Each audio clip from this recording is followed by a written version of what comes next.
Thank you, Mr. Chairman. Thank you, Chair Mallory, for being here. Again, thank you for the hearing, Mr. Chairman, and thanks for teeing up that question because I want to elaborate on it a little bit, and ask you to as well. Because I'm looking at the White House Environmental Justice Advisory Council's Justice 40, some of the conclusions that they drew, and it's going to get me to my first question. Some of the conclusions, for example, examples of the types of projects that will not benefit a community. Here's a list from your fossil fuel procurement, development, infrastructure repair that would in any way extend lifespan or production capacity, transmission system investments to facilitate fossil fire generation or any related subsidy, highway expansion, that certainly wouldn't help any community, road improvements or automobile infrastructure other than electric vehicle charging stations. Really?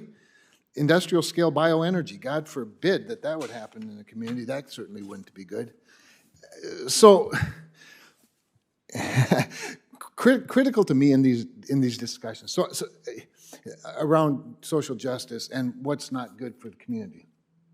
I've been participating, a number of us have, in a bipartisan discussion right now as we speak these weeks on trying to find a bipartisan energy environment, an energy climate plan that we could agree on, that would forward reliable power, whether it's for vehicles or for electricity, at the same time meeting certain goals. I think you've been talking in circles, frankly, but I think I understand you just try to find a balance. You're talking about balance, right? We have demands. We have an economic demand. We have national security demands. We have Europe pleading with us for our natural resources because they've voluntarily cut themselves off of Russia's natural resources. But critical to all of this, in my mind, is a prioritization of commercialization of emerging technologies. Emerging technologies, particularly in the power sector, that would also reduce emissions. Technologies like carbon capture, utilization, and storage, listed as one of the things that don't help communities, for example. Direct air capture, also listed in the White House document as something that doesn't help communities. Emission-free nuclear power generation. I don't know how you could want to advance nuclear or advance cleaner energy and not be for nuclear.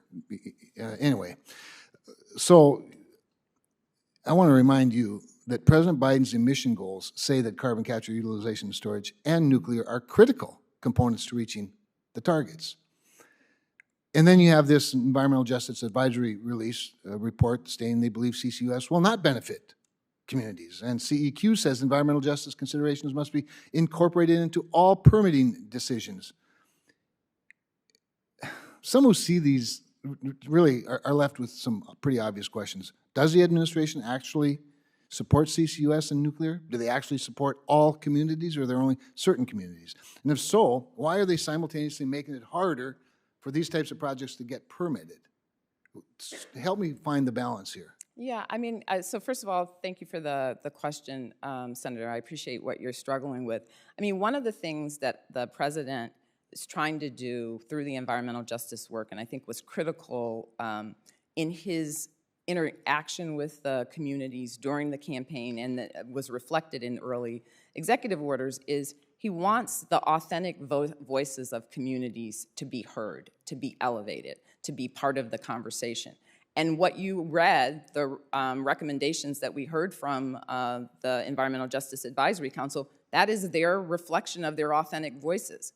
That doesn't mean that every single item there, the president shares exactly that view with. He has also been very clear, I think, through the campaign, throughout early activities, that we think that technology is an important part of the solution for decarbonizing the environment, that we have to not only work hard to reduce the emissions of carbon, but we also are probably not going to be able to do it sufficiently without removing having some technology that can help remove environment. So I think the president has been clear about what his views are on that. Well, I don't think it's clear at all.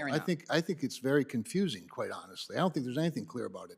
What I'd like, I wonder if anybody, when they do these surveys or they're talking to these communities, if they ever ask the question, how would it be if your natural gas gets turned off in the middle of winter? Or how about the air conditioning gets turned off because there's no electricity because God forbid we have nuclear power or carbon capture utilization on a coal-fired power plant, and we're only going to rely on the wind on the days that it blows. I mean, what is the process for coming up with crazy? I mean, frankly, this is like cartoonish. This Justice 40 document.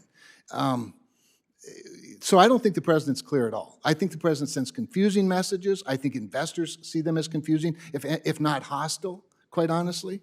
I prefer him to remain committed to carbon capture, utilization, storage, and nuclear, frankly, as parts of the solution. I'll get to some more questions in another round.